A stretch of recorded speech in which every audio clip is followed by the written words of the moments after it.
Prepare for a rude awakening.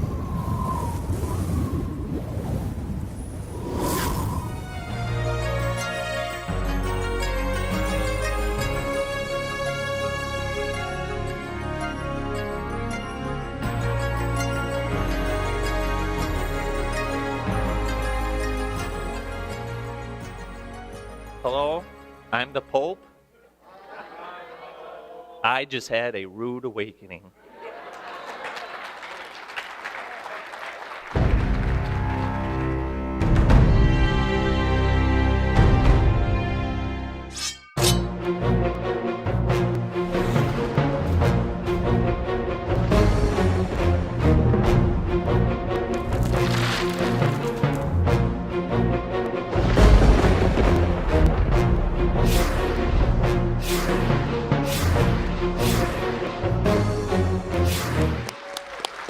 Shalom to our fans. I'm Michael Rood. Hi, Michael.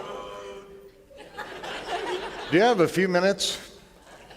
Because I've had a rude awakening.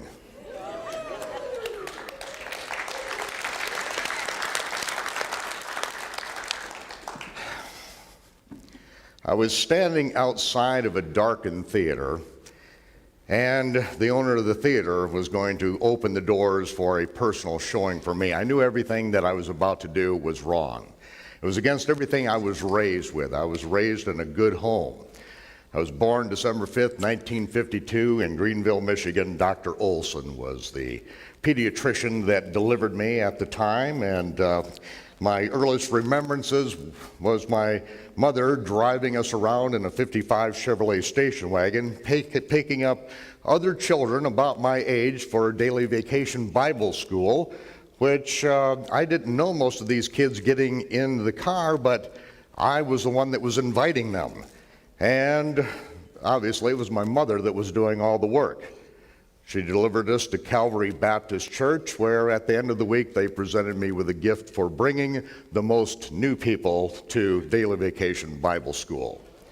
As the preacher reached behind the pulpit and pulled out a Bible to hand it to me, he gave it to me and I looked at it and I said, "This is my mother's Bible," which I had left there 3 days before. Oh, excuse me, he pulled out another Bible and I walked out with 2 that day. We moved from Greenville to Belding, where we went to Green Corners Baptist Church, and we were there for about 5 services a week. Sunday morning, Sunday school, then the church service, and then young people's in the evening, and then the evening church service. There was usually the softball team practice on Tuesday night, Wednesday night prayer meeting, and then of course the quarterly business meetings, and then other sundry meetings. Everything that I was taught as an Orthodox Baptist growing up. And so we were living out at that time. I went to a 2-room schoolhouse, Cook's Corners School, and then we moved up to another area and I went to a 1-room schoolhouse, Piper School. And then from there, moving to Ionia, Michigan, where we went to Green Corners Baptist Church. And this was a time in which we were fully involved in the church. My father was the Sunday school superintendent for a while at Green Corners Baptist Church in Belding. And so the questions that I came up with, I remember very distinctly asking my mother, what about the Sabbath day? We were learning about the 10 Commandments, and she told us that our ancestors kept the Sabbath on what she referred to as Saturday, but now we do it a little bit differently. And even then, I knew that her answer wasn't sufficient, and she didn't pretend that it was sufficient at the time, that there was something that was haunting me already about the Sabbath day, and knowing that there was something that just wasn't right at 8 years of age. And so it was many years later in Lincoln Avenue Baptist Church that our pastor, he was on the way to Vietnam as a chaplain. And my friends were going to Vietnam. And It was at that time that I saw a Marine that just came back from Vietnam, and it was kind of hard to look at because we knew that he had nearly died. He'd spent months in the hospital, and as we saw him come into the church that day, I knew that my time was next. And we began talking about what life is all about at that time, but not really finding the answers and not being satisfied with what, even spending all those years and all those hours every week in church, there was still something missing. And now I find myself being raised where, it is illegal to dance. You can't smoke. You can't go to movies. And here I'm actually standing outside of a theater ready to go in. The doors open. I went inside, and I was the only one in the entire theater. I sat right in the middle. The projectionist hit the button, and Cecil B. DeMille took the stage. It was the 10 Commandments. I sat in that theater for those hours and watched that movie play before me, and something stirred so deeply. I knew this was real. I knew that what happened at Mount Sinai was the most important thing that had happened on the planet to set the course of the human race, and I had to go there. I had to hear the voice of the Almighty. I was driven at that point. I had to know what life was about. And as the members of our congregation went to war, and as people were coming back in body bags, we were asking, what is this conscious physical experience called life? What is it all about? And I remember from the second story of a building looking out over the lawn of the Hall Fowler Library in Ionia, and I saw for the first time a revelation happen. I saw the words, thy word is truth. Thy word is truth, emblazoned in fire in front of my eyes as I looked across there, and I realized that if the scripture, if it really is truth, if it really is reality, this is what I'm looking for in life. That I may have the answer right in my hands. I may have had it all my whole life, but I didn't know it. All I got were little numbered sound bites. Part of the quiz team, we would memorize entire books of the Bible, but yet it just never lived for me. And I realized that this could be the answer that I was looking for. And so I began telling people. I told my parents about it. I told my grandparents about this revelation. I saw these fiery words, thy word is truth. And my grandparents looked at each other and said, Martha, what is going on with this boy here? But yet it was so real to me. I began reading the scriptures. I read the book of Acts, and I became so enthralled with it, and I could see that what I was reading looked nothing like what I had experienced my whole life. I saw people walking with the power of God in their lives, and I knew that nothing that I had ever seen in the religious world looked anything like this. And I began asking questions, and in our Sunday school classes, the young people's groups, and having people over to the house and asking questions, reading the scriptures. And then I, one day, took a look around at the congregation. I looked at the people that were 70, 80 years old, who had spent their whole life in that church. And I realized that all I have to do is learn everything these people know. If I will spend the rest of my life gleaning from them, that by the time I'm 70, 80 years old, I will have the same fire, the same zest, the same power of God in my life as I see in their life. So I left and never went back again.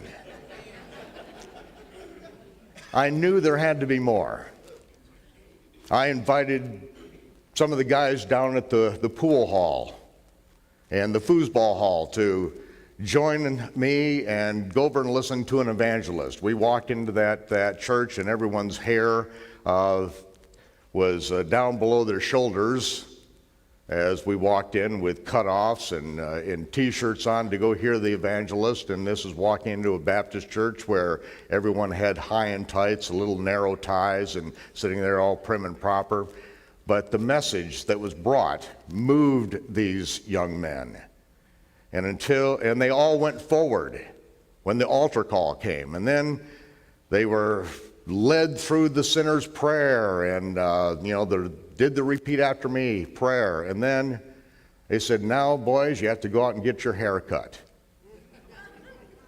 What? Remember Gary Peterson saying, Jesus had long hair. What's the deal here? Realize that somehow there's a disconnect. Something's not adding up here. Well, I decided I was going to do the hardest thing I could think of doing. I was going to join the Marine Corps. I was going to enlist in the infantry, so I'd be certain to go to Vietnam. And I wanted to see if the Word of God really worked, if miracles could still happen, if people still could be healed and raised from the dead. So I decided to leave, join the Marine Corps, go to Parris Island. And so on August 27th of 1972, I found myself on the footprints at Parris Island, platoon 295, and this is my opportunity to prove the Almighty. Every time it was time for the smokers to light up, I would pull out my scriptures and I would begin memorizing. I decided I was going to push myself as hard as I could. We're getting ready to go to war. And even though things were starting to trail down in Vietnam, Marines were still being sent over there, and I was guaranteed to go if there's any action to happen. And so, by the end of it, the drill instructors were betting on who was going to take the range record. The wind was blowing so hard that morning of qualification, I couldn't keep that rifle on the target. And I was kept on being blown off, and then after I got through firing my first round, it just calmed right down. Everyone else had a calm day. And I missed having the range record by 1 point. I went from there and was sent out to San Onofre, California, infantry training. I was a platoon guide for weapons platoon, 81 millimeter mortars. We humped through the hillside of California waiting for orders at the end of this to go to Vietnam, and we sat there for 2 weeks, and Nixon called, said no more Marines are going. So I knew a different adventure was in store. I got orders to Marine barracks down in Jacksonville, Cecil Field, Florida, where I was running a convoy, a nuclear weapons convoy, after a short amount of time, having received my first meritorious promotion out of boot camp with proficiency in conduct of 4950. If I would have gotten that 1 point, I probably would have gotten 5050. But I received my second meritorious promotion when I was down there in Cecil Field, Florida, and nothing really happened. It's what you want to happen when you are hauling nuclear warheads from one place to another to load them on planes and on ships. And so it was very quiet there. But I was offered the second meritorious promotion at that point, and the first sergeant called me into the office and said that the State Department is asking for more Marine security guards to go to Henderson Hall in Washington, D.C. He said, do you want to go work for the U.S. Embassy? I said, yes, sir. I got on a plane, went to Henderson Hall, and that is where the real competition began. Week after week, I was right at the top of the class. Number one, number two, number one, number two, but there was something going on. In morning formation, a rough old gunny, bald-headed guy came up and every morning would give me a demerit for having my tie tack, my tie clasp in the wrong place. The staff sergeant would always be watching, and he would make sure that it was right. Then he got a ruler out and had the men on each side of me measure it. It was dead center, right down the line. The gunny came up, gave me another demerit. Something was going on, and then I was called in before the State Department. It turned out that I had been followed. They were following me because on every Sunday I would take a group of Marines and we would go over to Arlington National Cemetery. We would sit at the grave of Walter Reed. We'd polish our boots and brass and we'd read the Bible all day long. Something was not fitting with what they wanted. I got called in before the State Department, and this gunnery sergeant then made the pronouncement after a very short amount of time that says that we believe that your beliefs are not compatible with the Marine unit on the field. We are releasing you. Would you like to have an honorable discharge as a conscientious objector? I said, I joined to go to war. I'm not a conscientious objector. I said, okay, you're going to 2nd Marine Division. I walked out of that room, and I would like to say what broke loose, but the staff sergeant, a number of people were absolutely irate. I was at the top of the class, and for them to dismiss me, they knew that I was leading people in a right direction. I was motivating them. I kept the team together. But I said, no, we're not going to fight it. Because I had been praying that I would know God's will and that He would direct my path. And I fasted for the next 3 days, and then as I was in the transit hall, I reached up to grab a big red book. This red book was given to me when I was down in Florida. The pastor of the Baptist church where I was attending down there, this is a very strange thing. I went to this Baptist church. The pastor invited me over for the dinner with his family and a number of the deacons and elders. And after the meal, everyone lit up cigarettes and cigars. And I said, excuse me, sir, but up north you go to hell for doing that. I said, this is the same denomination. And so there's obviously some kind of disconnect with this, even the same denomination. We've got rules and regulations that apply up north that you actually burn in hell forever for, and down here the preacher's smoking. And I was very active in bringing Marines out and very active in working with the navigators, and they asked if I would be the associate pastor for the Marines. They already had associate pastor for the Navy, and so this is something I willingly accepted. And at that ordination, they gave me a bright red Young's Analytical Concordance. Now, is about a year later, I reach up into this locker up in Washington, D.C. to get this after 3 days of fasting, and I pass out. I wake up, and a Marine is picking me up off the floor, and he said, "What is that book?" I began to explain it to him, and we became constant companions for the next several years. Daniel Rangel came to the Lord because I led him there as we were sitting on our bunks and began to teach him about the Scriptures.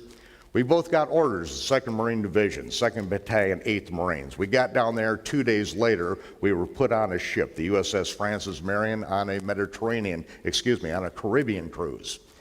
And as soon as I got on the ship, the Navy lost all of my uniforms except for the daily utilities that I was wearing. And for the next 3 weeks, I couldn't change my clothes. I went from the absolute pinnacle of spit and polish Marine Security Guard Battalion, and then for 3 weeks wearing the same thing out at sea. I looked like an absolute bird. And while I was out there, they looked at my record book and realized that I may have more talent than what I looked like. And so they put me in charge of the unit diary, which is a particular typewriter that writes in a computer code on a particular paper that this is how the Marines take care of the daily routine and reporting that goes to Kansas City. So I had to learn this computer language and to learn to type this, and so they put me in the company office. On the Francis Marion, the company office is with all the company offices in one room. I went down into this room to begin my training, and right underneath the clock, they had this gross pornographic picture. And it was there for a few hours in this room of about 40 Marines. It was there for a few hours after I first went up there. I went down there, and with no one knowing me, I went over and I took it down, I wadded up, I threw it in the trash, and then the screaming and the yelling began. I said, this is my office now, and I'm not going to have that in my office. And the first sergeant said, Rood, I think you better be careful here. And after lunch, another one was up. I went over there and tore it down again, and the rest of the guys in the company office took me out to keep me safe from the rest of the guys there. And they wasn't too long after that we landed in Panama. We went out into the jungle, but because I had to have a generator for running this particular computer, they put us in this blown out building in the Panamanian jungle. And we all went up and were stationed upstairs. We had mattresses that were brought in, and we sat on the mattresses and did our work during the day. We sat on and laid on the mattresses at night. We did the work of the company office there, and I kept my mouth shut. People knew where I was coming from to some degree, and every day at lunchtime, I sat there and I opened up my Bible and I just read quietly. The guys in the company office that really didn't know me, they would be snickering. Who's this guy reading the Bible? And on the third day, the sergeant came over to me and he sat down and he said, "Rood, what are you reading?" I said, "I'm reading about the end of the world." He said, "What?" "I'm reading about the end of the world." And I began telling him as I was going through the book of Zechariah, began sharing some things with him, and then others gathered around. And then the whole company office sat around for the next 6 hours until the sun went down. Nobody went back to work that day. Within a few days, we were on the ship on the way to Caracas, Venezuela. When now these guys are my friends. They like me. They're going to do what Marines do. We get to Caracas, Venezuela. They said, "Hey, we're going to go get a hotel room. We're going to, we're all going to stay there. We're going to get drunk. You want to come along?" And I thought, nah, that's not what I like to do. And so Dan Rangel and I decided we were going to do something completely different. Dan Rangel and I, from Washington, D.C., now we're in Caracas, Venezuela together. We walk downtown and we find this old church. It's a Catholic church, a huge place. Daniel is fluent in Spanish. He is Hispanic, and so we went into this courtyard, and it was completely desolate. And there was a bell in the middle of the courtyard, and so we went over to the bell, and we began ringing this bell. And then, like a herd of penguins from the Antarctic, the second balcony was filled with 3 rows of nuns in full habitry. We did not realize that we had called an official nun formation. And Mother Superior shouted down, Daniel answered her, and here are 2 bald-headed, shaved, polished Marines down there ringing the bell. And when they found out who we were and where we were from, all the nuns just burst into laughter and they all went back to work. They took us over to see the Padre.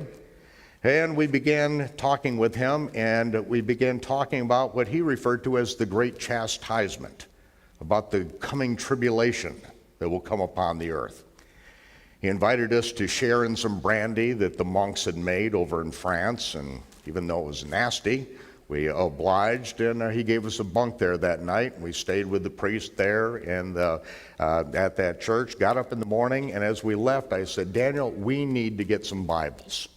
We walked downtown Caracas, Venezuela, found a Bible bookstore and walked in there, and we were discussing this. I need to get some Bibles. These guys are starting to get interesting. I need a few Bibles. We walked in, and Daniel told the person behind the counter, we need some English Bibles, some King James Version English Bibles. And she said to him, we don't have any. He communicated to me, no English here at all.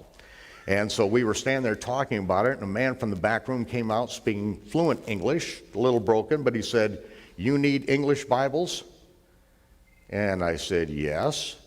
And he went in the back room and bought out an entire case of Bibles and put them on the counter and opened it up. And so then I took out 4 Bibles, and he said, no, take them all. You're going to need them all.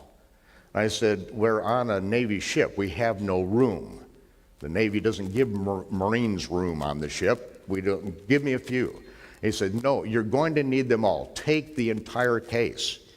A man came here several years ago and left them with me, and we've been waiting for the person that needs these. And so, what was I going to say? put the case of books on our shoulder. Daniel and I took turns carrying this case of books back to the ship. We got to the top of the gangplank, and I set the case of books on the top. Daniel saluted, requested permission to come aboard. Right then, across the deck, 3 Marines came running from the company office and said, Rood, you'll never believe what happened.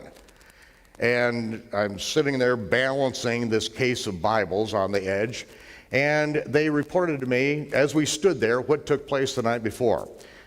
He said that, Lance Corporal said, I took your book, The Late Great Planet Earth.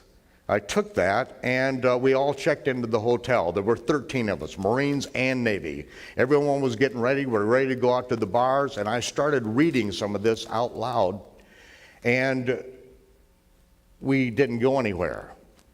At about 4 o'clock in the morning, the sergeant said, what do we do? You know, if this is really true, that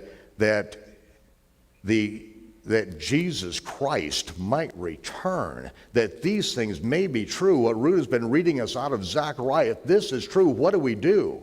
And another person said, well, you know, I've never done this before, but I've been to church. I think we need to get down on our knees and ask Jesus to come into our hearts. And so those 13 Marines and sailors got down on their knees in that bedroom, and then the next day they're telling me this story. I've got a case of Bibles in my hands, and before the morning was out, every one of those Bibles was gone. 40 Bibles were gone and being spread all over the deck of this USS Francis Marion. We pushed out, we were out to sea for one day, and a gentleman from the Navy, a signal officer, came down and said, I just sent a message over to the Admiral. The captain of the ship's called for a chaplain. He said, there's some kind of damn revival going on over here. Get a chaplain here immediately. And so a couple hours later, Chaplain Griga landed on the fantail in a chopper. And so a Catholic chaplain showed up just in time to quell the revival. No, he started having an official Bible study. And everyone was flocking into this Bible study. And then one by one they began to trickle out. By the second day there was no one there, and they were sitting up on the deck with me as Marines, groups of Marines and sailors were sitting all around reading the scriptures together. As we got to Vieques, Puerto Rico, the other chaplain who was in the fleet at the end of the day said that this is the largest baptism that we have ever done outside of a wartime situation. You know, when you're ready to go into combat, everybody gets baptized. But there's nothing going on. There's peace in the world. But yet, the move of the Spirit was to drive these men to that. We landed back in Camp Lejeune, got back there, and that wasn't the end of the adventure for me. I got back there, and some serious things began to take place. I got sent down to Cuba, Guantanamo Bay. And down there, you've got hours to do nothing. Sit on post, watching over the Cuban-American border, waiting for Cuban refugees to make it through the Cuban minefields. And then when they get to our fence and get over, then we have to arrest them so they don't go through our minefields. Once in a while, you hear a mine go off where a family are trying to make it through the minefields. They have the oldest males, the grandfathers go first, and then the people follow in their footsteps. And you know when one of the old ones have died, and they just keep on coming.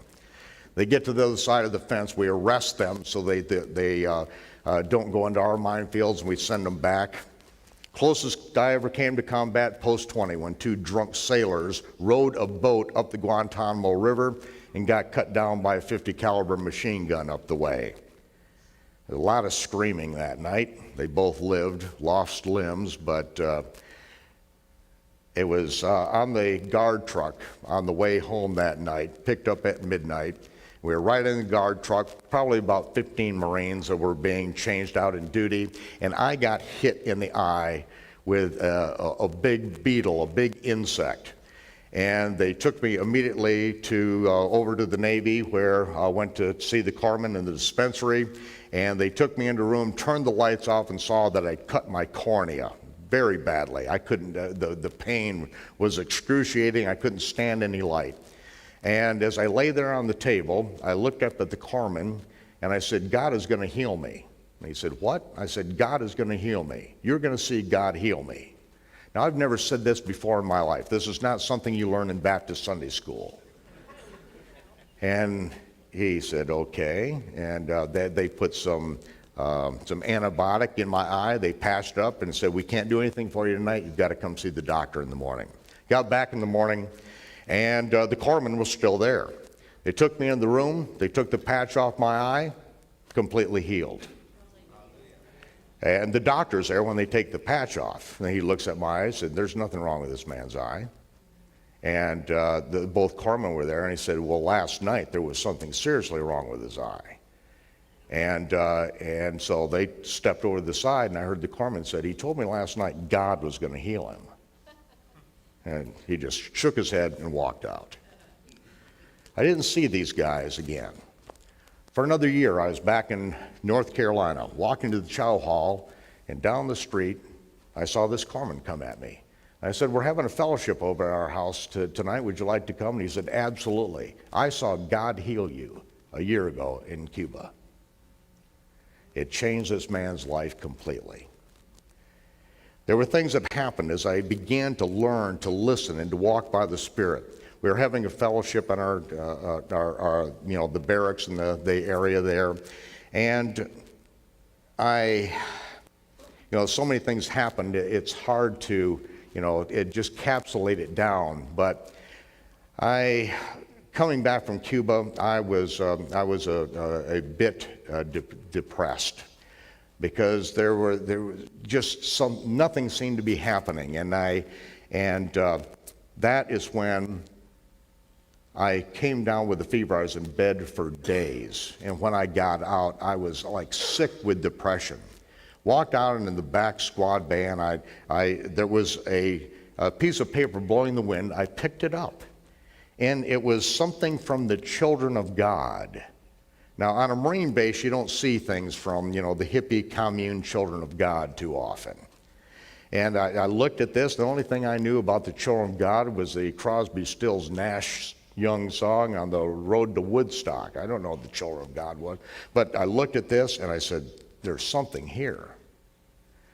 And I sat up on the third deck of the squad bay, and I was back there praying, and I said, Lord, show me how to find these people. And then right then, someone walked up the back squad bay, up the back stairs, and looked at me and said, would you like to go to a Children of God meeting tonight? I said, yes. We got in the car, went out there, and it's a commune. It's a hippie commune. I mean, we are all, we are Marines. We shave our head, we polish them. And here we are with a bunch of hippies out there. And the guy had to leave early. They said they'd return me home later. And so I stayed, and we got into a serious Bible study. At the end, we got in this old 48 Chevrolet, and they hit the key, and the dome light went dim. I mean, it didn't roll over at all. And they said, okay, let's praise the Lord. So they all started praising the Lord, and I was hearing things I'd never heard before in Baptist church. Was going on in that car, and it was filled with people, and I thought, oh, this is real cute, but somebody's got to get some jumper cables. They stopped, completely silent, hit the switch, that thing started just like that, and I thought, what in the world? The next night I came back, people laid hands on me, and that is when I found out what it was to be baptized, filled to overflowing with the Holy Spirit. It changed my life. I didn't go home that night. They had a bunk there. I stayed in the bunk. I got up in the morning, and standing in the kitchen, I had my Bible there, and Emmanuel said, I want to show you something.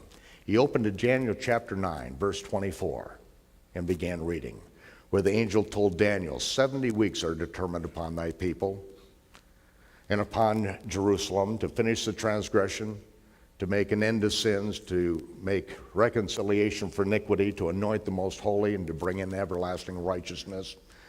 Know this, therefore, and understand that from the going forth of the commandment to restore and rebuild Jerusalem and the Messiah the Prince will be 7 weeks and 62 weeks. The wall will be built again, and the street in troublous times. And after 62 weeks, Messiah will be cut off, but not for himself.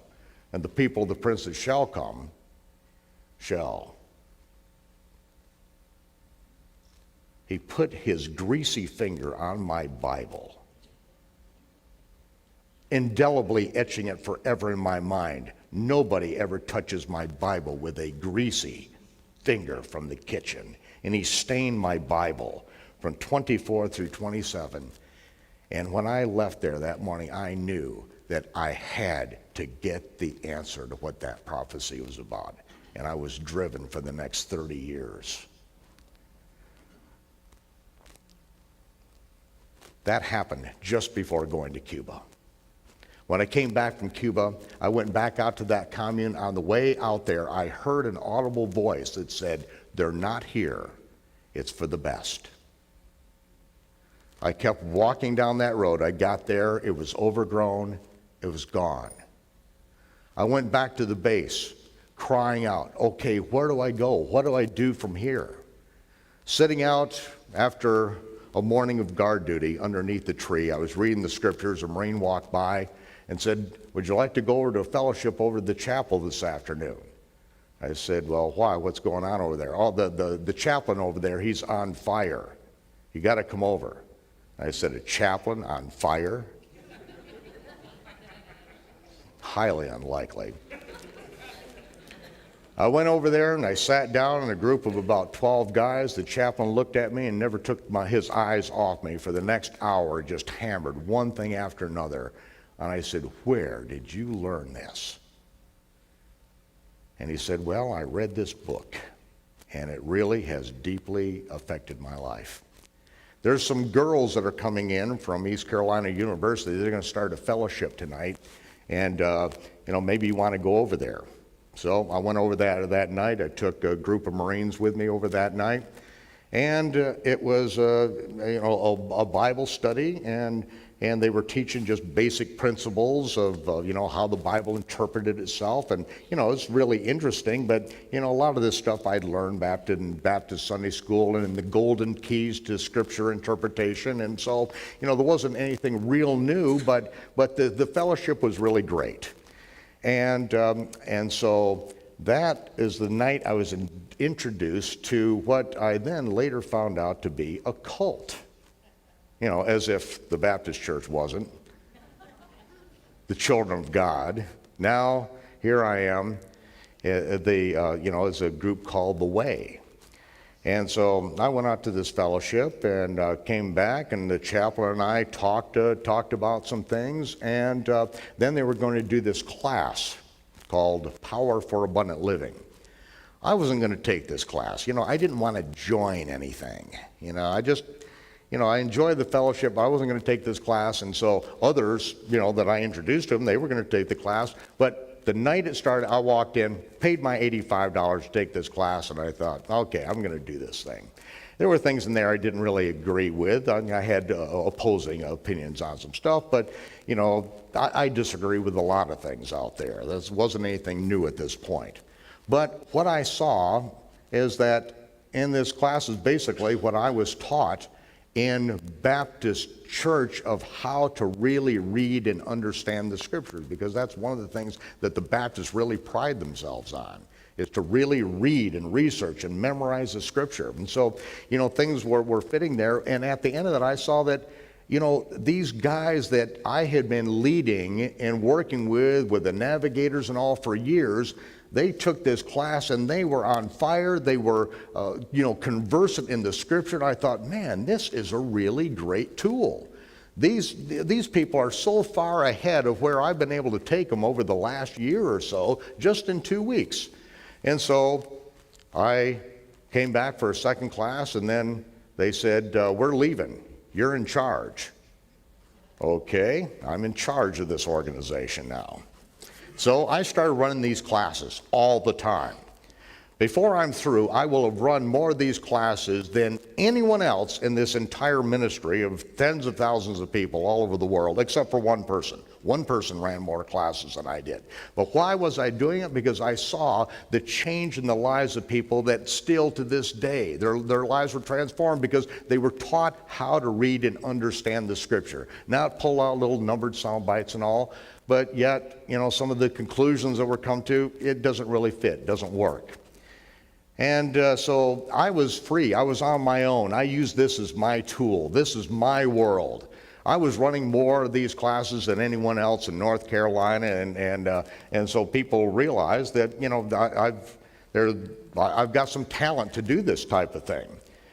The Marines came to me and offered. Now I'm a sergeant in the Marine Corps. Oh, I forgot to tell you that this chaplain, Wayne Niederhuth, he then came to me and said, how'd you like to help me run the chapel program?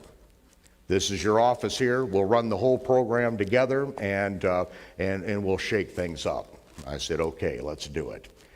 And I had taken this class. Wayne hadn't, and he later confessed that he said to a group of people that went out to thousands of people out there, he said, after a couple of weeks of having this guy in my office as my clerk, I realized that this enlisted clerk knew more about the Bible than I did.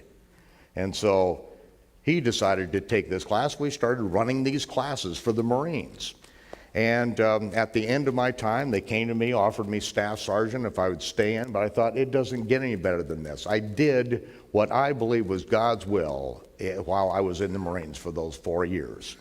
I ran the base chapel there at Camp Geiger and ran classes, and then it was time to leave. And so I went into the leadership program of this particular organization, which develops into what's tantamount to seminary, learning Hebrew, Greek, and practical application of things. And at the end of this, I went in using my VA bill, but then they were disqualified because they didn't meet certain government standards. And so I ran up quite a bill with my schooling. And at the end of it, I had a big bill for both my wife and I to pay. As a matter of fact, I married the girl that was running that fellowship 6 months after I met her. And 6 years later, we had our first of 4 daughters, Lee, who's with us in the Religious Systems Anonymous group today. And then they said that we would like you to run Washington, D.C. Well, this is a very prestigious position. I said, well, I've got a big bill to pay. They said, it's done. It's paid. If you'll do this for the ministry, your entire education is on the house. So I went to Washington, D.C. They gave me enough people to start 50 fellowships in the area. We flooded the Washington, D.C. We attacked Capitol Hill, and we started fellowships all over that area. And then I started to see some seedy things going on behind the scenes. One of our fellowship coordinators, he sent his wife out to Kansas. They had just had their first child. The child was just a few months old. He sent her out there to take this advanced Bible class. When she came back, something was wrong. He called me up, and he didn't know what was wrong, but something was wrong. And then a couple weeks later, I went out to their house and spoke to them, and she was just like stone, like ice. And he was crying like a baby. Somebody out there, one of the leaders, had seduced her, and she became his play toy. One of the leaders of the ministry. So I called up the man that was to become the head of this ministry, who had knew I was in this organization in the Way Corps right out of the Marine Corps, and there were things going on that they had me do that they told my wife that your husband, they may disappear anytime, day or night, and when he says, I'm leaving, that's all I'm going to say, I'm leaving. And then I never explained anything to anyone. Everyone knew that, I was doing some background things that they trusted me to do, that I had the ability to get done, nothing illegal, but that I was entrusted to do this. And so now I call this man that gave me that assignment, who is going to become the president of this organization, and I told him that you find out who did this, and you take care of this, or I'm going to get on a plane, I'm going to bring a knife with me, and we're going to make sure that this person never has another opportunity to have any children. And he knew I was serious. I found myself with 3 children and without a job. And then I started to find out some of the stuff that was going on behind the scenes. There was a big clergy meeting, hundreds and hundreds of clergy, all called together, and I had it with this organization. I started to see some things going on behind the scenes, and I said, if you want me there, you pay for me to be there. You pay my plane ticket, and I'll be there. I sat in this meeting, and someone got up front and said, if anyone even has read something that my friend John Schoenheit wrote.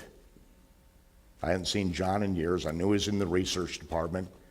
But they said, if anyone has even read it, they will never have another part of this ministry leadership again. I realized I hadn't read it. I had no idea what they're talking about. And so I walked out of the room, I found his number, I called him, and I said, John, send it to me. Anybody that tells me I can't read something or I can't listen to somebody that's trying to shield me from information, you better believe it, I am going to go right over their head. Now, I've got one Lord, one Messiah. No one stands in the middle. Someone keeping things from me. Well, I found out what it was. I found out that the leader of this group was a lecherous sex pervert. And that it had just gone through the entire upper echelons of this ministry. Men in their 50s and 60s that were seducing through their power teenage girls, virgins. When I found out what was going on, and the girls that had killed themselves, and the abortions by the dozens, I was so sickened by this thing. For years, my Bible lay closed with dust on it.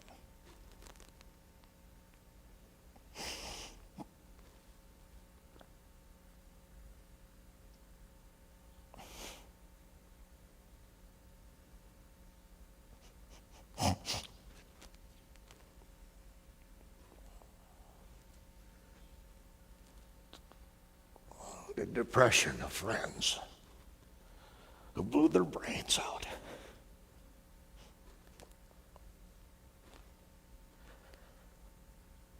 A dark, dark time. Every time I opened the scriptures, all I could hear is their voices yelling, their doctrines being spewed out. I couldn't hear the voice of Almighty God through all the garbage that had been piled on it for all those years.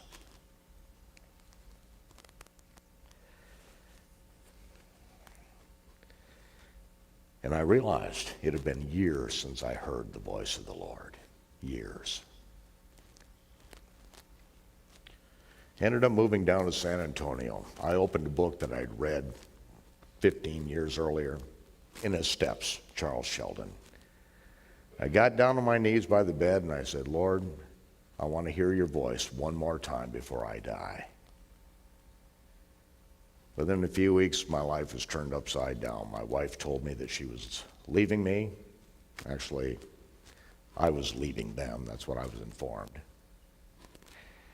And within a week, I sold my Colt Gold Cup 45 automatic with the 3-pound trigger because when I took it out of my mouth, I knew I couldn't pull the trigger. I knew I couldn't die, but I knew I was lost. And I began walking hours and hours and hours. I couldn't sleep at night. I found what I could do I could walk 3 or 4 hours till I was completely exhausted. Then I would turn around and walk back. And then I could pass out. Week after week, month after month, living in a tent under a radar scattering camouflage net on the back of a military base. I said, Lord, I'm not moving until you speak to me. I'd get up in the morning, go into the club, put on my suit, go into the office, try to act normal, but I'm not budging until I hear. And then finally the word came, told me what to do. Go drive a truck. I knew that didn't mean, getting a pickup. I went into the office, closed the door, opened the paper, and I found out to be a truck driver, you had to be educated. So I took a leave of absence from Westinghouse, and then on the morning of December 5th, 1994, I woke up in the morning on my birthday, and I was getting ready to walk into truck driver school, and I took my razor and I threw it in the trash. I thought, there's nobody here I need to impress. And I got out on the road, over the road truck driver, because I knew that's what I was supposed to do. And over the miles and the months, then the Holy Spirit ministering to me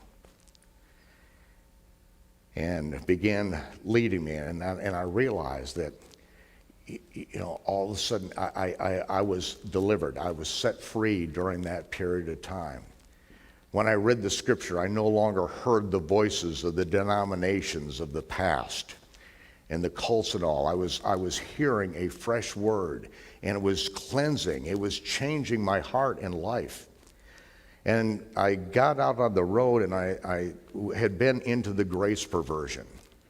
And even though I didn't get into the rampant immorality that was going on in this cult, yet I was using grace as a license to live however I wanted to. And I realized that, what's in my heart is I want to be obedient. But I don't know anything to be obedient to. And then it came back, that haunting thing that I heard over and over and over. The haunting of what I saw at the Woodland Mall Theater just before going to the Marine Corps, when I went in and watched Fiddler on the Roof, in the opening scene where the family is gathered around the table. And that Jewish family, as the candles are lit and they're praying and they're beginning the Sabbath, as the screen went black and that violin was crying out into the night, I knew I had missed something my whole life. I knew from my grandmother that, our family came from Amsterdam.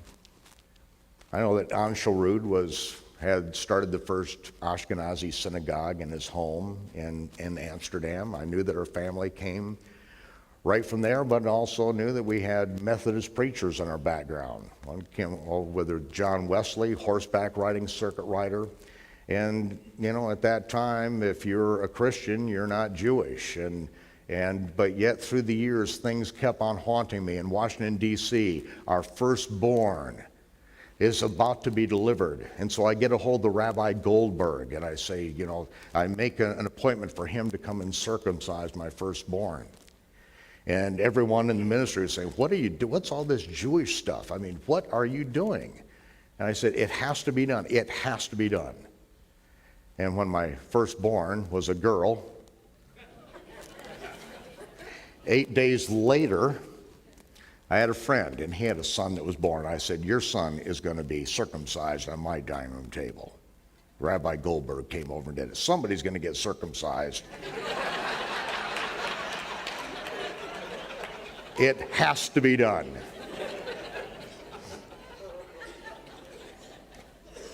So we picked the smallest guy,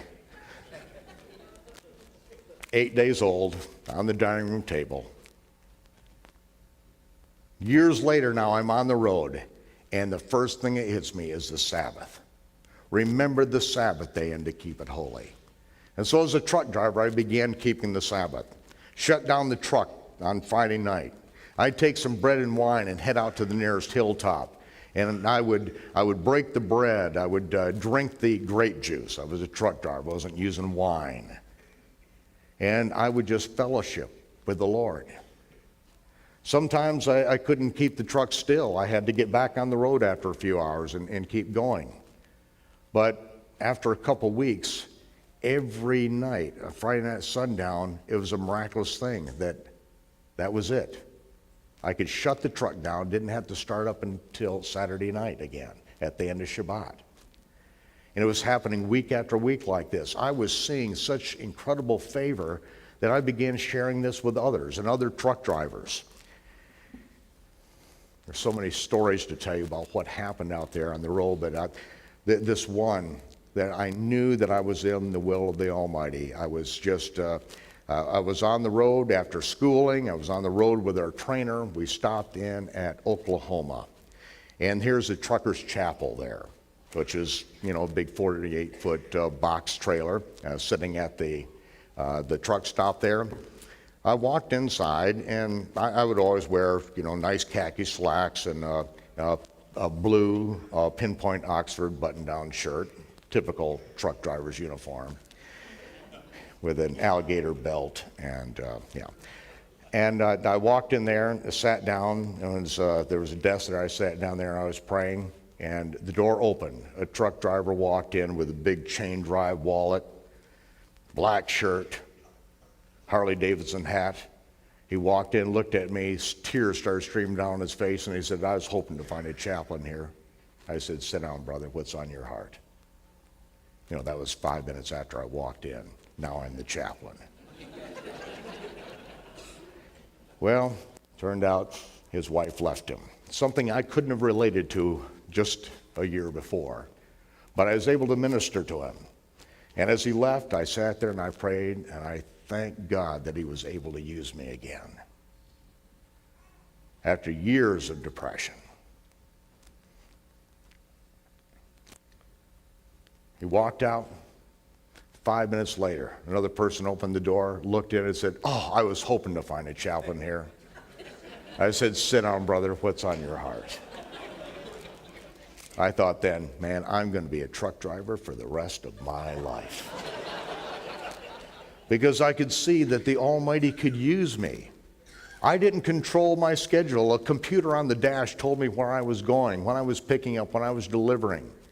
And every day I was seeing divine appointments. We was driving across the California desert.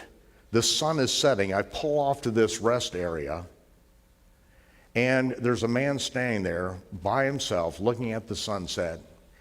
And I stood there a little ways away from him, and I turned to him and I said, "Is this just all the result of millions of years of aberrant chance mutations in a purely mechanical universe, or is there a God out there?" We spent the next 4 hours in my truck as I ministered to him. It was like every day. I thought, maybe I ought to win the lottery or something and buy myself a truck and do this the rest of my life. It was like, this is it. Doesn't get any better. And then something happened.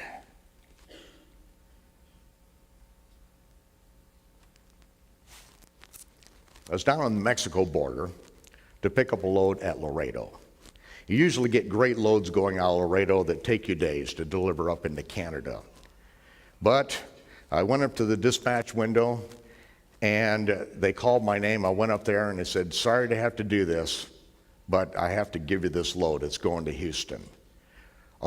There are 5 loads that had to go to Houston just a few miles away, and it's got to be delivered. You're going to be sitting there for days. Everyone knew what that meant, and I just got through praying that my next load would be taking me on the path that God has for me. And so I said, "Well, thank you very much." And he said, "The last guys I gave this to, they yelled, they screamed, they were so furious." I said, "No, this is God's will." I took the load, I stepped out, and a man, Lee Ware, got out of his truck, came over to me and just walked up to me and gave me a hug, and he said, "Brother, you saved my life." I said, "What are you talking about?" It was months ago that I had talked to him, ministered to him, and it turned his life around, and he said, "I was praying for you, and the Lord told me you're not going to be here very long." Oh, really? I wanted to do this the rest of my life. I'm not going to be here long? Well, it wasn't particularly good news at that point, but I got that load, got to Houston, picked up another one, and I'm on my way to Canada now. And on the way there, the sun is about to set, and I don't have the time to do this. I calculated while I'm driving, and I see if I shut the truck down, I can make it. If shut down over the Sabbath, I can make it, but it's not safe. It's not wise. And I prayed, "Lord, if you want me to shut down on the Sabbath, then you have to give me a sign. You have to show me something." Right then, the screen lit up, and I'm praying out loud. In the truck, you get to talk to the Lord out loud, and nobody knows how nuts you are. I mean, you can talk to him for hours and hours and hours. And I'm talking to him out loud, and you got to show me a sign. Right then, the computer screen lights up. Monday is Victoria Day in Canada. You can't deliver the load till Tuesday. Here's the exit sign to a rest area. I swing the truck in, slam the brakes on, pull it to a stop, and somehow I know this Sabbath is going to be a special day. The next morning I got up, went over to the stone picnic table, I laid my Bible down, and it just opened right up to 2 Thessalonians chapter 2. One of the most well-worn pages in my Bible, and it just, broke open to that. It would be a few months later before my Bible now breaks open to Leviticus on the feast of the Lord, now whenever you lay it down. But then, it was all about the return of the Messiah. I opened it up and I began reading. It's covered with notes and colors. I've been writing in this thing for years. And I prayed, and I said, "Lord, you know that I don't know what this says. And I know it doesn't say how I've been interpreting it, because my job was teaching the pre-tribulation rapture. When the Way wanted somebody to teach the pre-tribulation rapture for their whole enclave of digestive teachings, they called on me to do it. I could teach the pre-tribulation rapture for 6 hours and never have to open the Bible. I memorized it all. I could teach the pre-tribulation rapture blindfolded, being hung by my heels. But yet I wasn't comfortable with the way I was handling some things, and I didn't feel it was honest. And it was that day that the scales came off my eyes. That day sowed the seeds to the mystery of iniquity. I was shaking at the end of that day, because I knew that if I spoke what I just saw, and I knew that heaven had opened, that I would lose all my friends. There'd be nothing left. I am about to say something that goes against everything I have ever been taught in every religious system out there. The replacement theology of the Baptist Church and of the Way International. The pre-tribulation rapture that the Way was teaching so adamantly, and the numerous thing. Everything was just completely torn apart. And I got on the road and I was in tears as I pled. You've got to show me something. I've got to see a sign from heaven. I can't open my mouth and say this. It will destroy my life. And then it was confirmed. I can't go into the details of it now. But when it was confirmed by a man who had ordained me years before, he was involved in the ordination service. I traveled across the country. I heard he was there, and I'm not going to open my mouth. I'm not going to say anything. I'm just going to ask him to pray for me. When he prayed for me, he then prophesied. He spoke the very words that the Almighty used for me to open my eyes, and I knew then, as he said, I have to open my mouth and speak it. I did. I began that day, and that person turned away from me. A friend for years, a mentor for years, he turned away. Another person turned away. Every friend that I had out there turned away because I was challenging a religious system that has permeated America. And I lost all my friends. I'm sitting in Arkansas, just delivering a load, and I get back, as my tradition is, and get back on my knees, back at my bunk back there in the back of this Kenworth, and I pray again about the next load and where I'm supposed to be, that I'll be prepared and get me ready for what is the next load. I get up into the driver's seat, and I've got no load assigned. I've had plenty of rest. I pull up the map, open it in front, and I'm just looking at the whole map of the U.S., and all of a sudden, Thunder Bay, Canada, the words come off the page, and they look like they're about 3 inches tall, and I shout out loud, "Lord, I need to go to Thunder Bay. Lord, I need to go to Thunder Bay." I don't know anything about Thunder Bay. But I mean, it just lit up right off the page. Thunder Bay, as soon as I opened it up, it was a phenomenon. And, later on, I found out our trucking company, CFI, never trucks in or out of Thunder Bay. We never go there. It's just completely out of the way. We don't go there. But I said, "Lord, I need to go to Thunder Bay." And I thought, well, I will call the dispatcher and say, if there are any loads that ever go to Thunder Bay, put me on it. That's what I figure I'm going to do. Now, I know that they're working to get me a load down to Laredo, where I'm going to pick up a load. Then they're going to send me up to Michigan. I'm going to pick up my 2 oldest daughters, put them on the truck, and go to Michigan, where I'm going to spend Christmas with my parents. And all the girls are going to come up together. We're all going to be there. And so I know the schedule's already figured out. I know that's what the plan is. And as I'm sitting there, I then close the book, I put it to the side, and then up on the computer screen, load assigned. I push the button, Thunder Bay, Canada. Whoa, I just get chills because I know there's something waiting, but I have no idea what it is. I start driving, it's going to take 2 days to get up there. And I stop the truck. It's the winter time, and I spend as soon as I stop the truck after my 10 hours of driving, I get back there and I start reading the scripture, and I'm in the book of Revelation. And then I hear a voice in my head, and I speak it out. I didn't hear an audible voice, and I said, you're going to find 2 people, and you're going to teach them the book of Revelation. 2 people. You're looking for 2 people. You're going to teach them the book of Revelation. I know. That's my assignment. That's what I'm going to do. That's what I'm on my way now. And so after I sleep, I take off and go. I'm on my way to Thunder Bay. And I'm thinking, okay, I'm going to be there on Sunday. I'm going to go into a church. I'm going to then wait for the Lord to show me who are the 2 people. This is where I'm going. I drive through the night.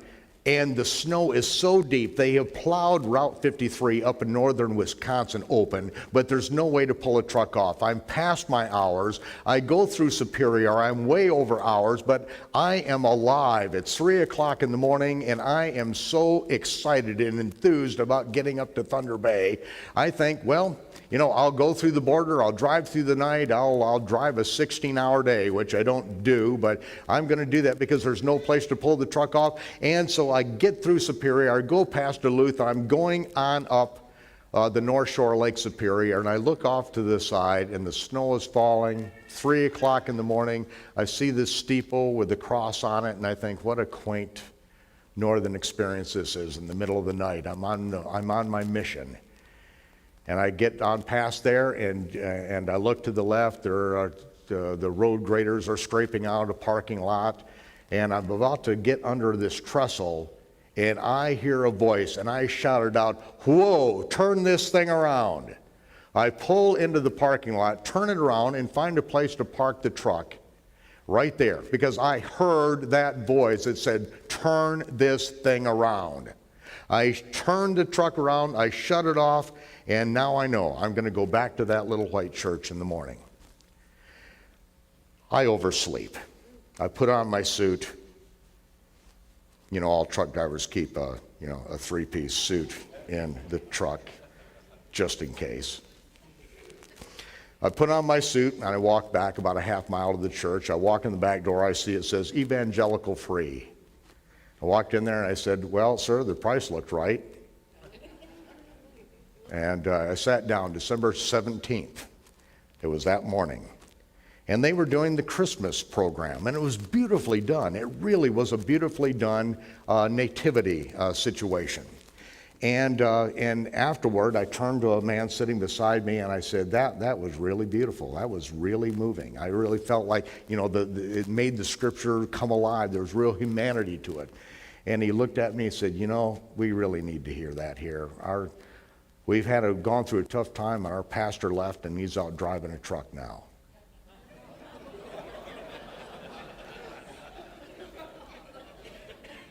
I said, well, you know, he's going to get healed.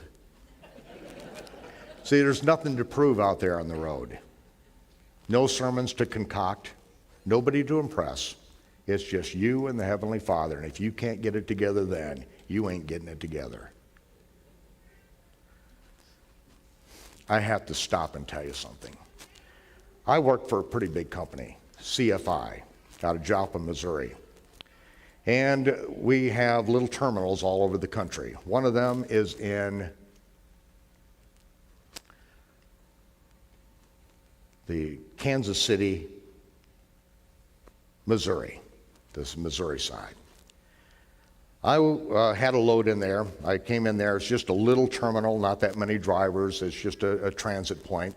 I sat down there at the table in the lunchroom, which has about 3 tables in it, at noon one day, and I began speaking with another driver, began sharing the scripture with him, and I sat there all day. At 6 o'clock that night, there were 6 ordained clergy from 6 different denominations sitting around that table, all truck drivers for this one firm that ended up at that one place at that one time. And as we went around the table and found out how every one of them had been burned by their denomination, every one of them, their lives were destroyed. And they all started driving a truck just to get out away from the system and to get their life healed. And every one of them, their life was healed. And I was talking with this one gentleman, just fascinated with him. And I said, I have got a book I want to give you. I know that you'll really connect with him. It's a book by Francis Schaeffer. He says, Francis Schaeffer? In my truck, I've got several letters from Francis Schaeffer. He's a personal friend of mine. And, you know, just the connections that were being made. That's why I thought, I'll do this the rest of my life. Well, here's another pastor turned truck driver. He's gone. And the man beside me said, well, we're going to have a potluck here. Would you like to stay? And I said, well, I've got no place to go. And, I thank you for the invite.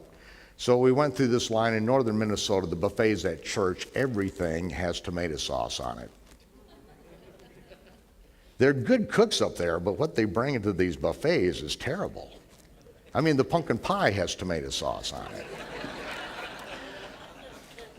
I'm sitting at this table, group of people, this gentleman across the side, and people began asking questions. This woman was asking me questions, and I was answering, and she looked at me very seriously and said, are you an angel? I said, no, ma'am, I'm not an angel. I thought if she needed any backup, I could make any number of phone calls to prove that one. And it turned out her husband, the man I sat beside, looked at me and he said something else. And right then, these are the people. I didn't answer him. He said, no, he's not an angel, he's a prophet. And I know what a prophet is, not one foretell the future, one who speaks the message that they've been given to speak. I didn't answer him.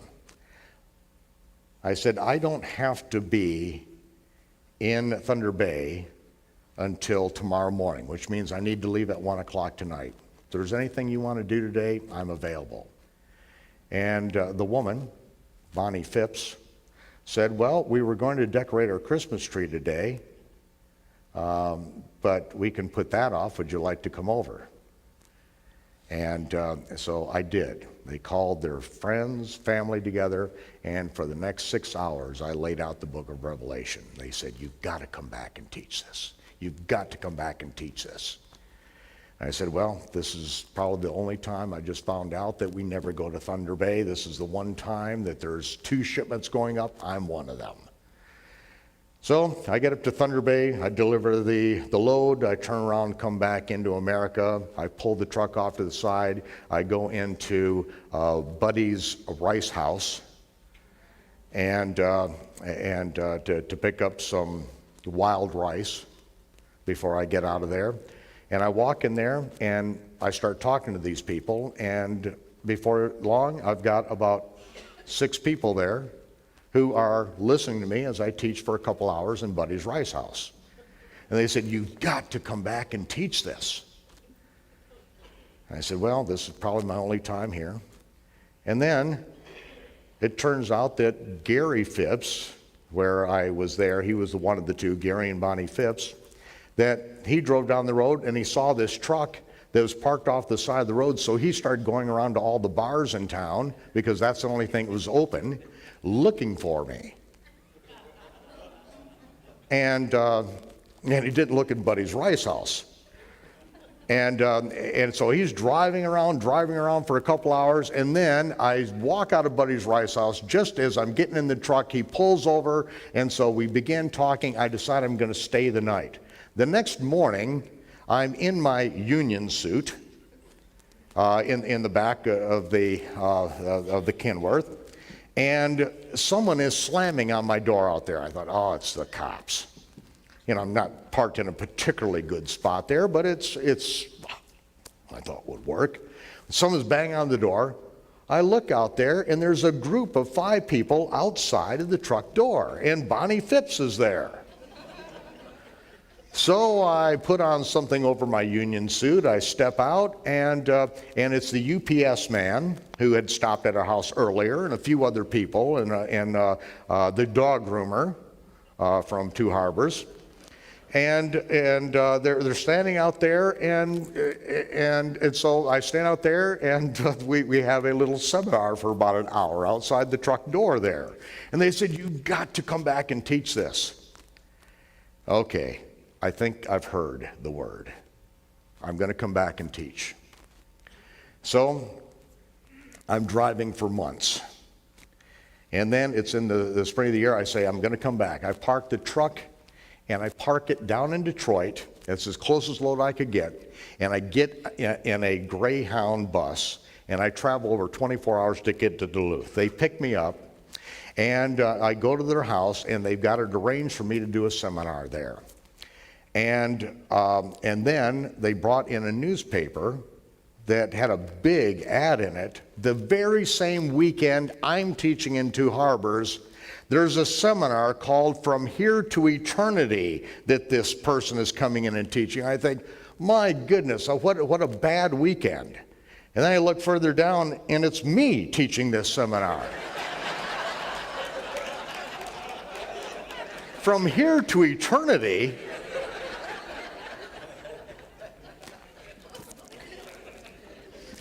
Okay.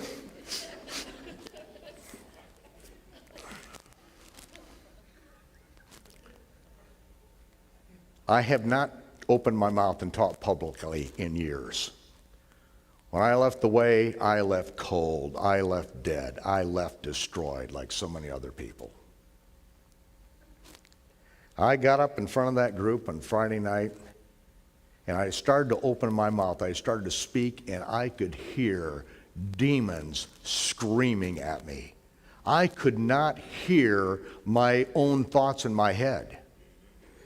In front of that audience at the Superior Shores Hotel, I dropped on my knees right then, and I lifted my hands and I prayed.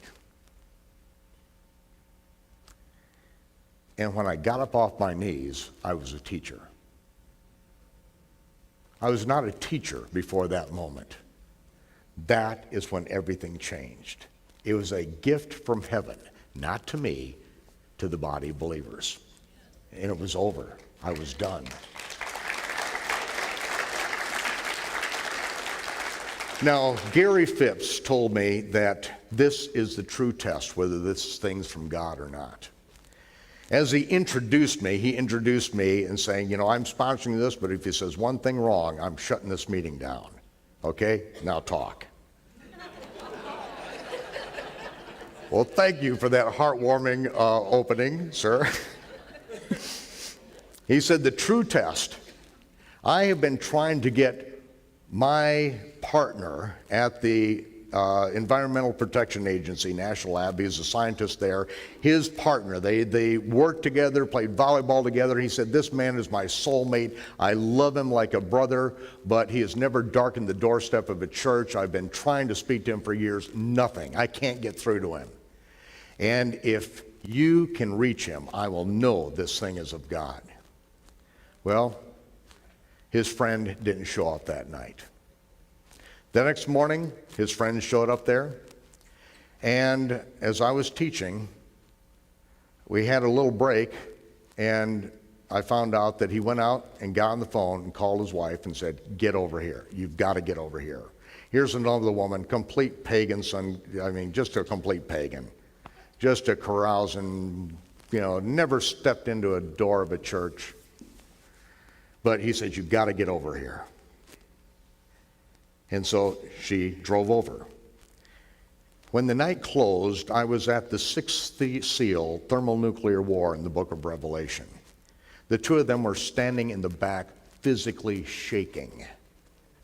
See, I didn't know, I've never taught this before. I didn't know how far I would get that day, and I'm leaving everyone at the brink of thermonuclear ruin. And they are back there just shaking like leaves. Gary and Mary Holcomb, now 13 years later, are sitting in our meeting today.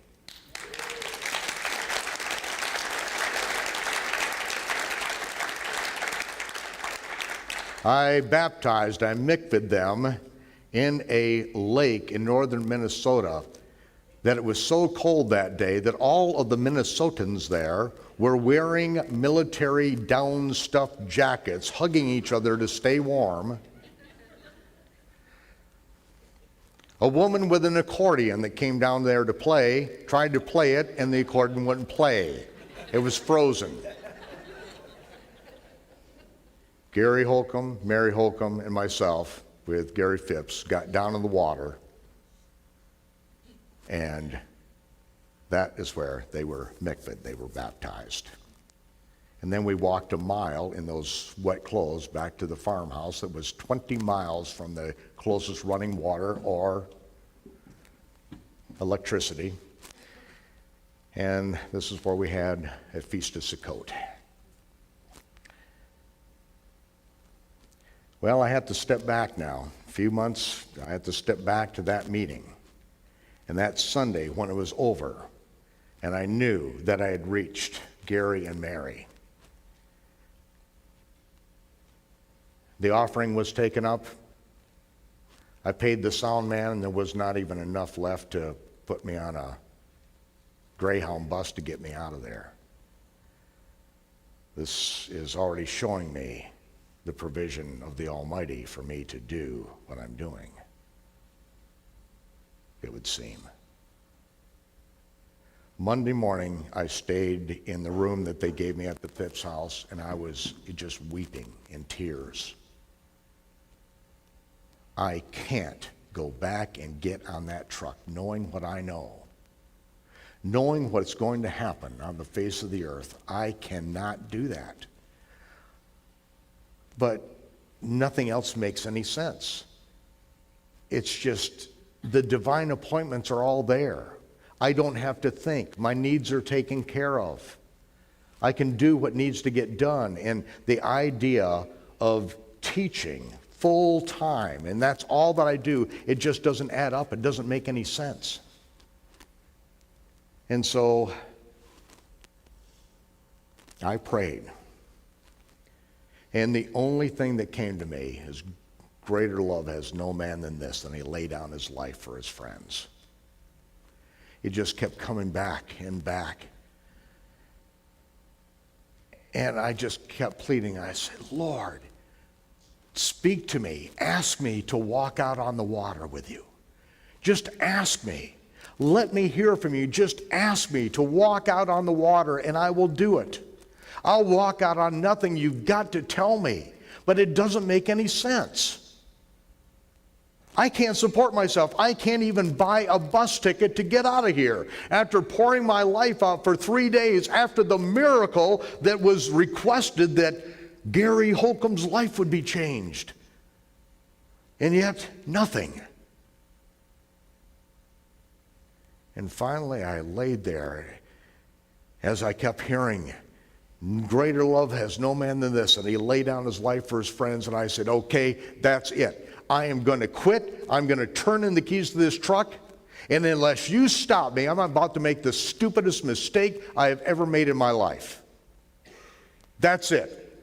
I'm quitting. I'm not driving a truck anymore. I'm going to do this for the rest of my life. I am going to warn the world. I went downstairs. Bonnie cooked some breakfast. I was sitting there with the kids. And Gary walked in. And he said, I never come home for lunch. But I was at the office, and I have never said this in my life, but the Lord told me to come here and tell you, walk out on the water with him.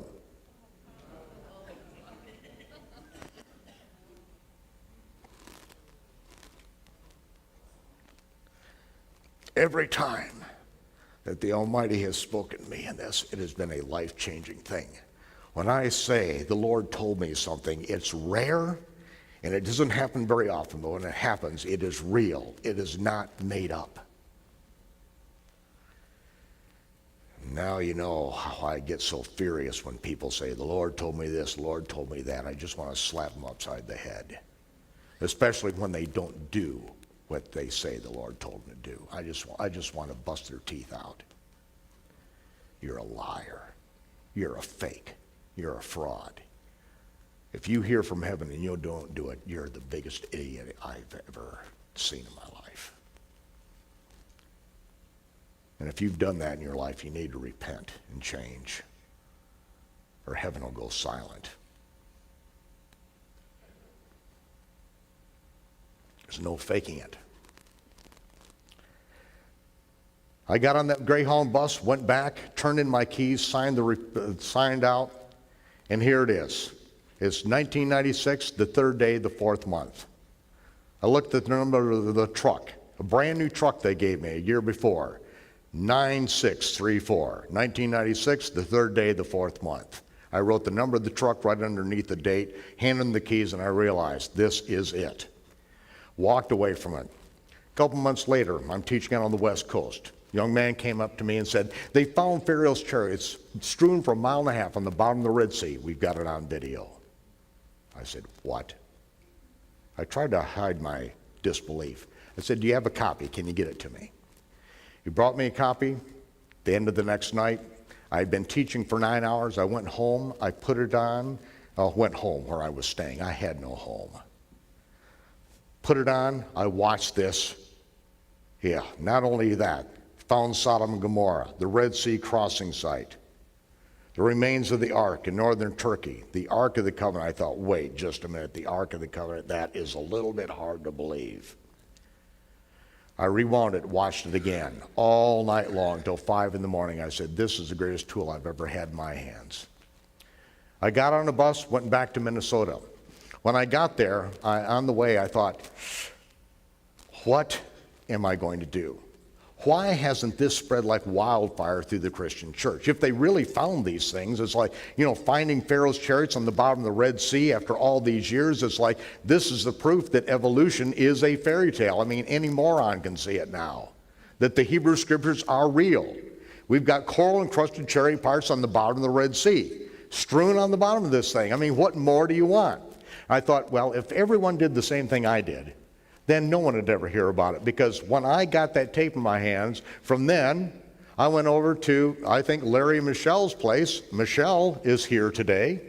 And I shared it with them, and they got a group of people together and shared it with them. And so I shared it with about 20, 30, 40 people. But I thought, at this rate, I'll never get this word out. So I went up to Minnesota, got up to Two Harbors, and I went to every business. I walked inside, barbershops, the Ben Franklin store, the bank.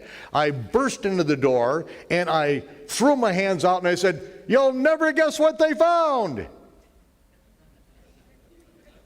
And I would wait for somebody to say, "Okay, what did they find?"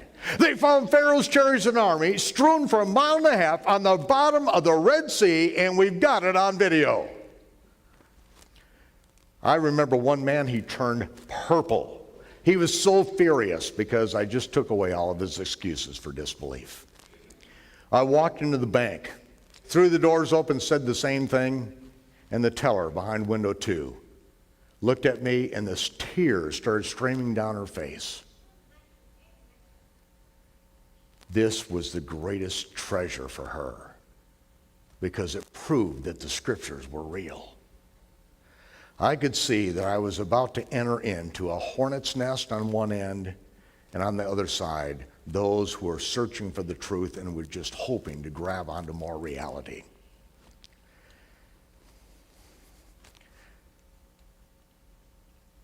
I just realized that if I continued to tell this story that I'm telling right now, by leaving out most of the details of what took place, it'll still take me another 12 hours. So I'm not going to do that.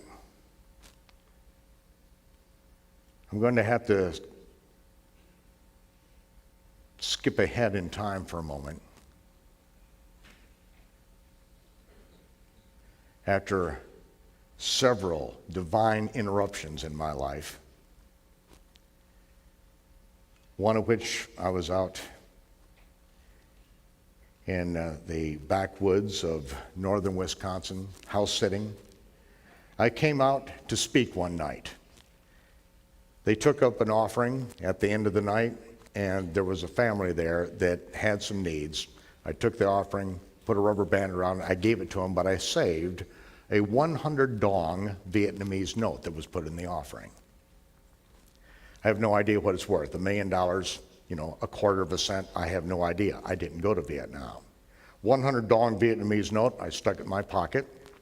And the next morning, I got up to leave, and just as I was leaving the door, saying goodbye to my host that night, the phone rang. He said, "Just a minute." And he went to the phone, and he said, "Well, he's here." And so I spoke to this person. This is a person I'd wanted to meet for years. This is a person that lived in northern Minnesota, and what I knew about him, everyone knew the story that he was awakened in the middle of the night years earlier, in the middle of the night, in his cabin in the woods of northern Minnesota, and he woke up his wife and said, "The Lord just told me to pack a small bag and to go to Vietnam. He has something for me to do." So he packed up. He got in his vehicle, he drove down to Minneapolis, he got there at 5 o'clock in the morning. He called one friend that he knew that would be up and that he knew well enough to call at 5 in the morning. And he said, "The Lord woke me up and he told me to go to Vietnam. He has something for me to do." The man said, "Stop, don't go anywhere. We'll be there in an hour." "We will be there in an hour?" "Be there in an hour." In came 2 men. They sat down at the table, and he said, "Okay, tell this man what you just said." And he told him, and the 2 of them recognized that the Lord spoke to this other man that very day and said, "You are to pay for someone I need to get to Vietnam." He told this friend, who was the friend of the man who was told to go. That day, he was on his way to Vietnam. Saigon, within 2 weeks, was falling. The mortars were coming down. People were being machine gunned in the streets. He stepped out into the street in the middle of the mayhem, and it was as if a dome of silence was around him, and he heard the voice say, "I have 70 women and children that I need you to get out of here. They are hiding in the basement of a particular building." Showed him exactly where it was. He went down there and said, "Follow me." And he led them through the streets of Vietnam while Saigon was under fire. He got them out to the military base. The last people were getting out of there. They were in a building. He got everyone into a building. A bomb hit the building, blew the building down, flattened everyone, and within 2 minutes, a staff car pulled up, and they got out and grabbed him, put him in the staff car, and took this American who had all these Vietnamese women and children all on the tarmac there. It took him before the colonel, and he walked in and said the words that he was told to say. The Lord said, I am supposed to do this. The colonel looked at him and said, I don't care what the Lord told you. I'm telling you, you're on a plane, you're out of here. These people are not going. As they let him out of the office, he went by a guy that was putting bands on people, little tags on people. And he spoke to him and he said, I've got 70 women and children that need to get on a plane out of here. The man, without looking, took his left hand, reached over into where the batch of tags was, put it in his hands and says, put these on them. He walked out and they had exactly 70 tags. Put them on the women and children, and they were on their way to America. He went back home to northern Minnesota, and now he's on the phone. He wants to see me. I speak to him a moment, and he said, I was 14 hours away from here in Illinois, and the Lord told me to come up and find you. I have a message for you. Okay, I'm on my way over there. Get over to his house, we begin speaking, and now I get to hear the story firsthand from him.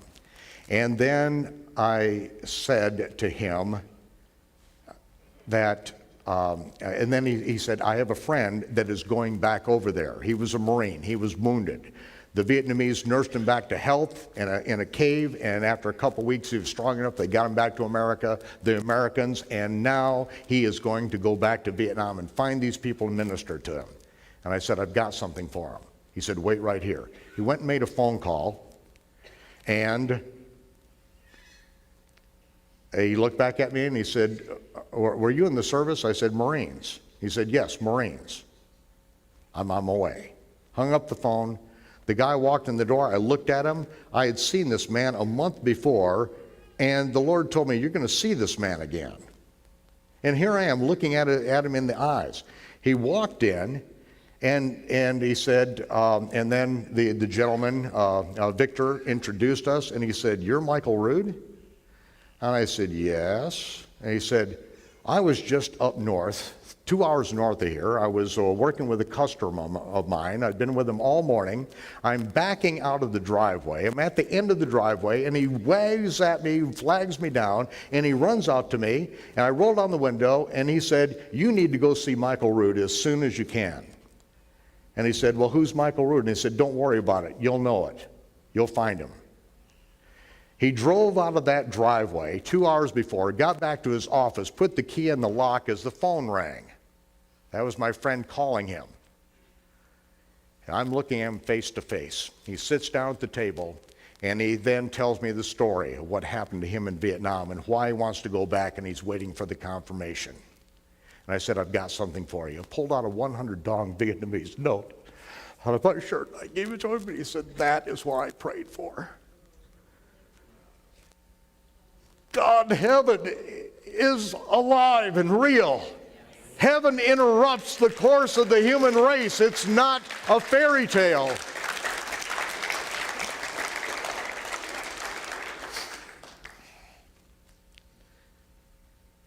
He's on his way to Vietnam.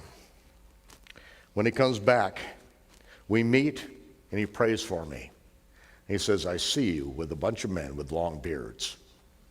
He said, there are a bunch of men with long beards standing at the wall in Jerusalem. He said, we're going to end up there, you know. Well, to tell you the rest of the story would be difficult, but what I was called there for is this gentleman said I was 14 hours away, Victor. And the Lord told me to come up and tell you that you need to go see Henry Gruver. He's going to be in Illinois in just a couple of weeks. Gave me the time, the date. Everyone was going to go down there, a big group of us. I ended up being the only one. I went down there. I got in the room. It was absolutely packed except for the one seat right square in front of Henry Gruver. And that night, he told the story of how he met Ron Wyatt in Israel and the detail concerning the Ark of the Covenant that he was privy to. This was the Red Sea crossing, Sodom and Gomorrah, Noah's Ark, the Ark of the Covenant, all coming together in this one moment in time. And then I knew I had to go see Ron Wyatt. I called Ron on the phone right after I was with Henry for 2 days there. And I said, I need to come down and see you. And he said, why? You have some specific questions? And I said, yes, and I saw his hesitation. I heard it on the phone. I said, Ron, I believe if you'll pray, the Lord will tell you whether I'm supposed to come down or not. He said, call me back in 2 days. He said, when can you be here? I got down there, and then the rest of the confirmations came. And I then got linked in heart and knew that Ron Wyatt was real. And what he was saying was real. I worked with him a whole week, day after day. And in his home the last night, the confirmation came.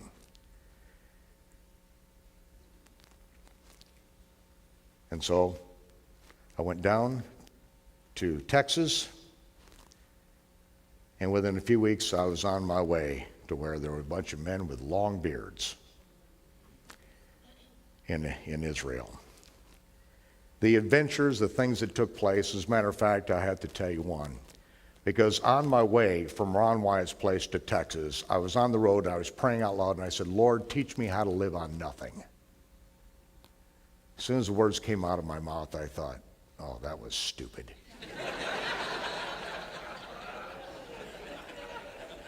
I said, okay, I don't take it back. I know that there's coming a time in which all the economic systems of this world are going to fail, and I need to know beforehand. And I left it alone. Through some incredible divine workings, I ended up in Israel. I got there. I had $50 to live on all summer. But in one night, bam, the money was laid in my hands. I knew what it was for. I bought my ticket. I had plenty of money left over. I went over to Israel, and I was there just a couple of days. And then all of my money, all of my recorders, all the electronics, everything was stolen from me. That was the morning that I met Mika and Shoshana Harari down at the harp shop. I had a $10 bill in my pocket. I came back to the room. Everything was gone. I was staying at the Petra Hostel at that point. And I have my plane ticket home, and I've got $10, and I've got 50 days to go. 50 days, this $10 has got to last me. Now, you don't lose all your money without doing stupid stuff. You know, you have to make mistakes. And so I kicked myself for about 3 days. And then finally I realized, as I was walking along the parapet, the top of the wall late one night, I said, okay, Lord, I prayed that you would teach me how to live on nothing. Here I am, 8,000 miles from home, no way to make a phone call. I wouldn't even know who to call. I'm your problem. You got to take care of me. Well, I will tell you that I made it. I never begged. I never asked for money from anyone. And I was able to, I parsed this out because I'd already made advance payments at the hostel and all. And I figured that I have 6 shekels a day to eat. So I would walk the couple miles up to the shuk. I would buy a big piece of bread. I'd buy a few pieces of fish, a little bit of cheese, and then I would fold it over. I'd cut it in half. I would eat one day, and then I would eat the one the next day. I did that for a couple of weeks. Now this is after doing a 35-day fast before going there, so you know I'm eating like a king compared to what the fast was like. But it was at the end of this period of time that I had just enough money to get the taxi back to the airport. I've got the ticket. I've got a week to go. And so I put it in the envelope. I seal it up. This is the money to get back to the airport. I'll fast the last week. I've got the equivalent of about 60 cents left. And this 60 cents, I didn't know what to do. You couldn't buy a Coke with it. I went down to the wall early in the morning before daylight to pray. And as I came back from the wall, a widow woman was sitting there begging, and I said, thank you, but I have nothing to give. I walked away and I realized I had just a few shekels, about 60 cents, and I went back and gave it to her. And then I was completely free. I don't have to worry what to do with these 3 shekels anymore.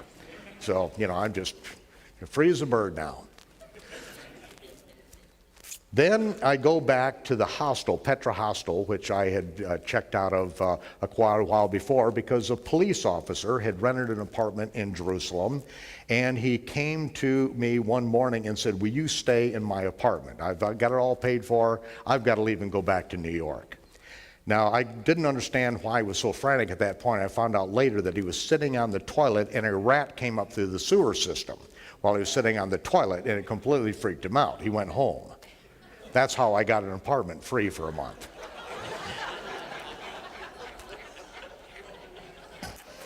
Now, I was thankful that I didn't find out about the rat incident until after I had gone back.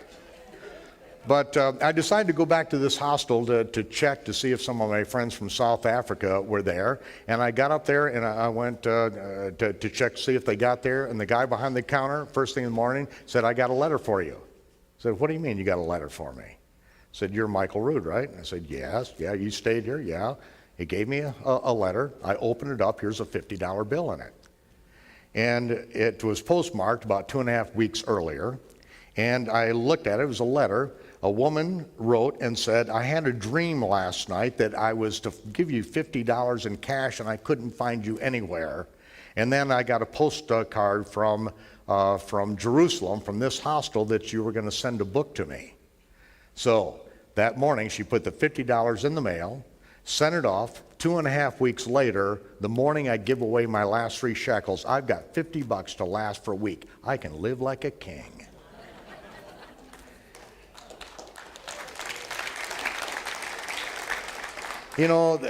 I'm sharing this because this is his testimony. My life was redeemed from destruction. I got set free from numerous religious systems. I gleaned good things out of many of these experiences and these things that I did in life. And yet I realized that while we're still not seeing the signs, miracles, and wonders that we did in the book of Acts, is that we still need to get cleaned up. We're on a path. We haven't arrived at any place. I don't hold all the answers to the universe. I just know that I have been driven on a path and that my life is a gift to the believers and I have no choice. And hopefully you are able to glean from me. And there are a lot of people out there that can't glean anything from me. I open my mouth, they immediately hate me. I try to share something and they will tell lies. They will publish stuff out there that, you couldn't possibly spend the rest of your life putting out the fires and the lies that are out there because, they're attacking me because I've upset their religious system. And there's nothing I can do about it. And so I'm not there for them. I'm there for those of you whose heart hungers for that same reality of truth, who want to walk by the Spirit, who want to hear the voice of Yahweh.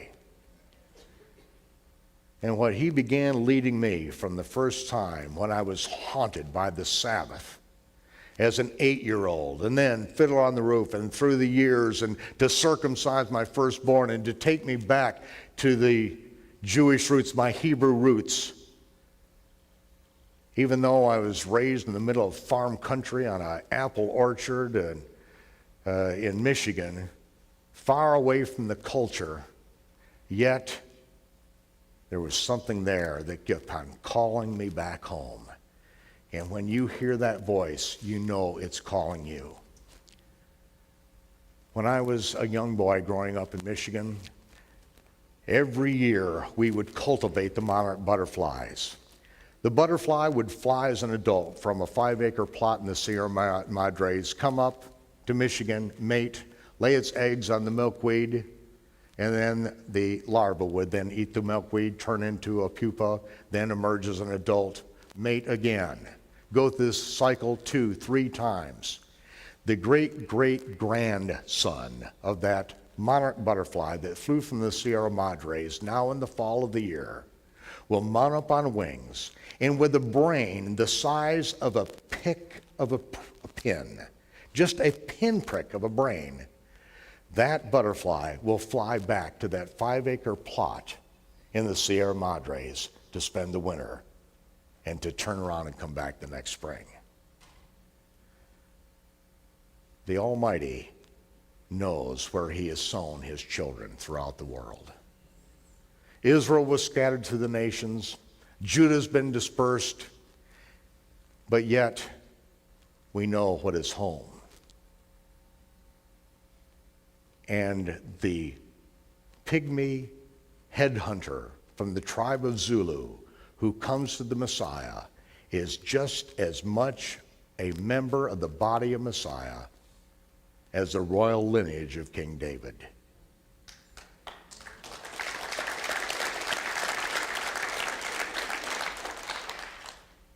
And if the Spirit is calling you, you are his. If he chastens you, you're his. If you go through trials and afflictions, you are his. If the world hates you and reviles you, you are his. Be of comfort. Thank you.